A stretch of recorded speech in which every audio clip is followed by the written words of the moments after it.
If you're finding that purl stitch is difficult, then it will be best for you to start on another project before you do this one, because there'll be other slightly harder bits further on in this pattern, and purl's one of the easiest ones to learn.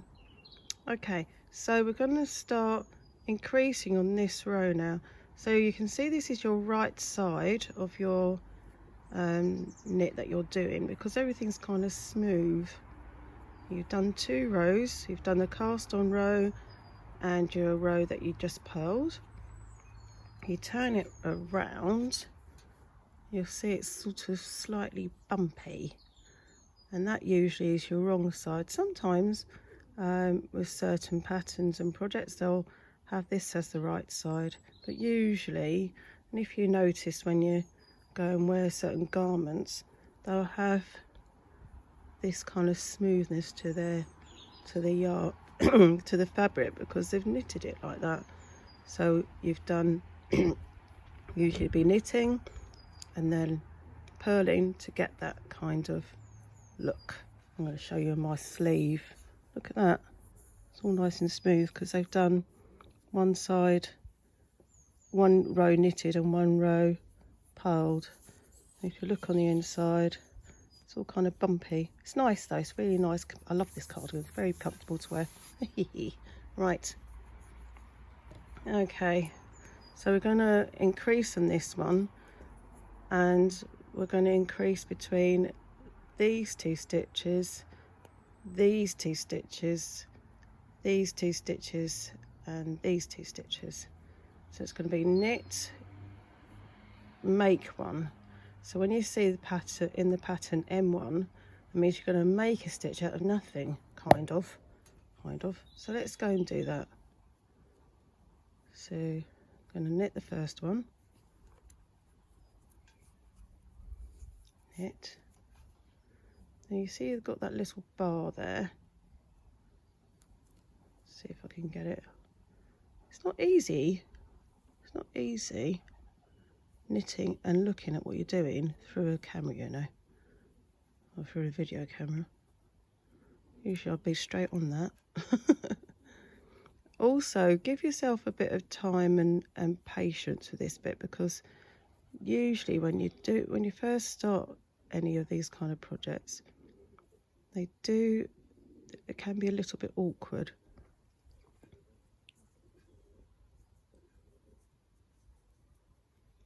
And give yourself a bit of time and patience. Maybe have a gin beside you. You'll be okay. Right, there we go. That's a little bar that's picked up. No, I don't think you saw that. Let's try that again. It's almost between the stitches that you already, well, it's between the stitches you've already done. And you need to do it so that the yarn and the stitch is going to almost turn away from you, and you need to use your right hand needle and slip it through to the back of the loop, and then do as normal, knit, but you're actually knitting through the back of the loop rather than the front of the loop. I'll show you on the next one why it doesn't work if you do it through the back of the loop. Sorry, through the front of the loop. So we're going to knit this one. Knit this one. Then this one. There you go. You see between there? You've got this stitch, which you will be knitting in a minute. But this is where you're going to make another stitch here. So it's where this one is attached to. I'm going to make a stitch there, and I'm going to show you what it looks like when you do the make 1 stitch and it doesn't come out quite right. This is helping you to learn to read a bit more of your knitting as well. So I'm doing it more. Let's see now. Yeah, I'm doing it as if it's. Oh dear! Don't lose that stitch, Ned. Don't lose that stitch, Nadia. There we go. I'm doing it as if we're ordinary knitting. I'm going to knit that. Oh, look at that. It looks almost like you've left a hole there. It's not that it's wrong, and if you want it to make it to look really professional, you need to make sure that this loop underneath is twisted so that it will look like one whole fabric instead of looking like it's got holes in it by accident. You might want to have holes in it to look like, you know, deliberate holes in it, but I want you to see there's different ways that you can do it. Right, oh, there we go. So I'm going to go back and do that make a stitch properly. So make sure it's twisted, which it is. Like I said, if you'll know when it doesn't come out right, because you'll look like you've got a great big hole in your fabric that you're knitting. There we go. There we go. You can see it's the bottom stitch is twisted, so then it doesn't look like got a hole there. Right, knit again, knit another one. We're going to make another stitch again. And make another stitch. This is how I usually do it. Make sure it's on the right way, and then you can knit through the back of that loop. Uh-oh, I've got some yarn split there.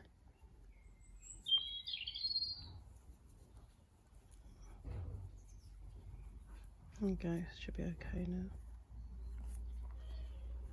Right, let's try that again. Make sure you're knitting through the back of the loop. Take yarn around the back and between your needles, and knit and take that stitch off as normal. Oh dear, here we go. I'm in a bit of trouble here today. But like I said, this can be sometimes the sort of trickiest part of any project when you're starting off.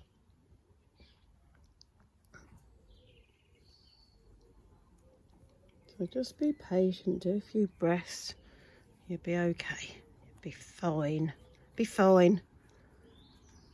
I'll show you later, you'll be fine. So that's another knit, and I'm going for the last make one. I also go like this sometimes. There we go. You know it's the right way because the stitch you kind of made with that bar, it's sort of trying to run away from this needle, but you can't because you're going to be in control of it, and you're going to make that stitch through the back of the loop. Okay, and then you knit.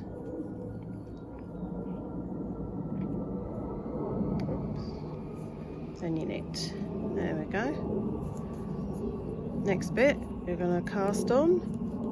You're going to purl the next row, and every row that is on the wrong side of this project is purl.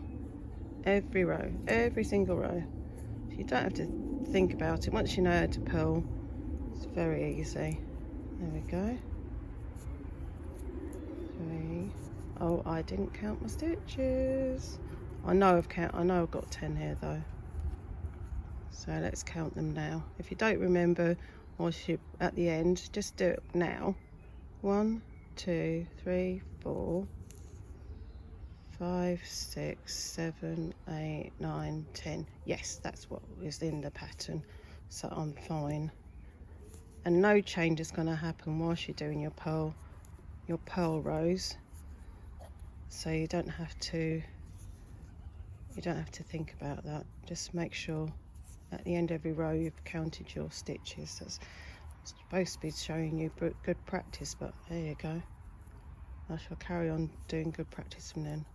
Right, that's your purl stitch. Right, I'm going to do the next knitting on row. Oopsie. So you're going to be increasing again. You're going to be using the make one stitch in this. Okay, so knit 2,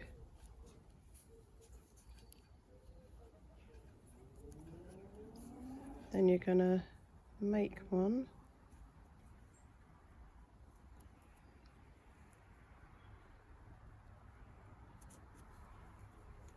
make 1, knit 1,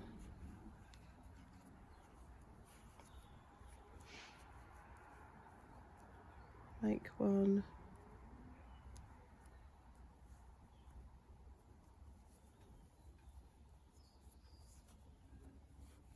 knit 1. Okay, that means you have 4, you have 6 on that side now. Then you're going to knit 3, 1, 2, 3, and because of the pattern you should realise that you've got 2 stitches that you need to do make ones in between and have 1 stitch overs. So you've got make 1. Amanda Berry's done a really good job of this knitting pattern. She's brilliant. She really makes it really clear. She goes and puts in all the stitches you should have whenever you've changed a row. Even when you haven't changed a row, she puts the stitches in. She's brilliant. So let's making 1 again. Making 1, knit 1, and then knit 1 at the end. And before you turn around to do your purls, count your stitches. So I've got 1, 2, 3, 4, 5, 6, 7, 8, 9, 10, 11, 12, 13, 14. Perfect.